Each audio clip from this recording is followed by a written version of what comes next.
saya Sofia, saya alumni TV Lipis. Saya dari kos pengurusan pentadbiran pejabat. Semasa pengajian saya bukan sahaja mempelajari teori, malah turut menjalani latihan praktikal yang membantu saya meningkatkan kemahiran dan juga pengalaman dalam bidang ini. Dan alhamdulillah sekarang saya mempunyai kerja yang sesuai dengan bidang saya dan terima kasih TV Lipis.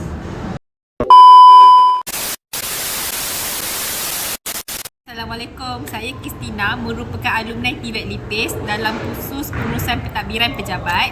Apa yang saya dapat belajar dekat Kolej TVET ni, saya dapat memperoleh banyak ilmu yang berkaitan dengan pengurusan pejabat, iaitu menguruskan fail, menguruskan surat keluar masuk dan sebagainya.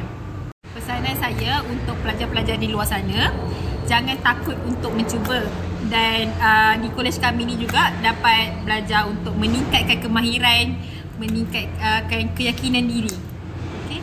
Apa-apa pun, terima kasih TVET Lipis. Terima kasih TV Lipis.